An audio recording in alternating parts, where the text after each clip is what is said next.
नमस्कार, मी धनश्री. आज तुमच्यासाठी घेऊन आले आहे दिवाळीचं डेकोरेशन.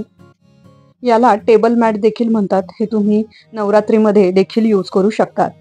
असंच पिंटरेस्ट पाहताना मला हे मॅट दिसलं आणि विचार केला की आपण देखील घरी बनवून बघूया.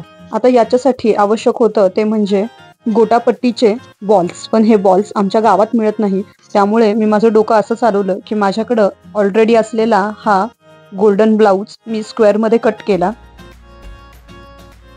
त्यानंतर एक स्क्वेअर आणि माझ्याकडे ऑलरेडी असलेले हे मोती वुडनचे आहेत, ते घेतले आणि त्याच्या भोवती स्क्वेअर शेपमध्ये कट केलेला तो गोल्डन कापडाचा तुकडा गुंडाळून घेतला आणि तो थ्रेडनी असा पॅक करून घेतला व्यवस्थित. त्याला गाठही मारून घ्या म्हणजे निघणार नाही ते. त्याच्या मागचं एक्स्ट्राचं जे कापड राहिलेलं आहे ते मी कापून घेतलं. आता हे मी का कापून घेतलं हे तुम्हाला पुढे कळेल. हे गोटापट्टीचे मणी माझे बनवून झालेले आहेत. आता त्याच्या पुढे लावलेले जे मोत्याचे गोंडे आहेत ते मी कसे बनवले ते दाखवते. हा आहे कागदाचा तुकडा, त्याला मी सेलो टेप व्यवस्थित लावून घेतली. हातामध्ये एक एंड धरला मी पॅक थ्रेडचा आणि दुसऱ्या साईडला सुई ओवून त्याच्यामध्ये मणी भरतीये. या मण्यांचे प्रमाण तुम्हाला जसं आवडतं तसं घ्या. मी साधारण 2 ते 3 राऊंड्स करणार आहे. तुम्हाला हवे असेल तर जास्त मणी घेऊन तुम्ही जास्त राऊंडही करू शकता. सगळं झालं की एंडला आपण मोत्यांनी बनवलेले जेवढे काही राऊंड्स आहेत त्याचं एंडला अशी गाठ मारून ते पॅक करून घ्यायचं आहे व्यवस्थित. तुम्ही व्हिडिओत पाहतच असाल. हे आता करून झालंय माझं. हे बघा असे दिसतात ते गोंडे. मी 3 राऊंड घेतलेत, तुम्ही जास्त घेऊ शकता. हे आपण बनवलेले मगाशी जे मोती होते गोटापट्टीचे त्याच्यामध्ये मी सुई त्याच्या या एंडपासनं काढून तिकडनं व्यवस्थित काढली आहे आणि हे हलक्या हाताने ओढा. आता बघा किती सुंदर गोंडा तयार झालाय त्या मण्याला.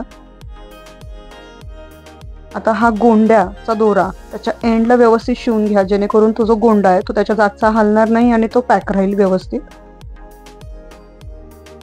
आता आपले सगळे मणी बनून झालेले आहेत. पुढे मी माझ्याकडे ऑलरेडी एक रेड कलरचा ब्लाउज पीस होता. ही डिश मी आकारासाठी घेतली आहे आणि हा आहे कार्डबोर्ड. कार्डबोर्डवर मी असे राऊंड काढून घेणार आहे. 2 राऊंड साधारण लागतात. ते व्यवस्थित गोल आकारामध्ये कापून घ्या. हे झालेले आहेत गोल राऊंड कापून. कापलेला राऊंड हा ब्लाउज पीसवर ठेवा. थोडंसं अंतर ठेवून व्यवस्थित गोलाकार खूण करून घ्या आणि ती कापून घ्या. ती कापून झाल्यानंतर आता आपण ही या कार्डबोर्डला व्यवस्थित चिटकूया.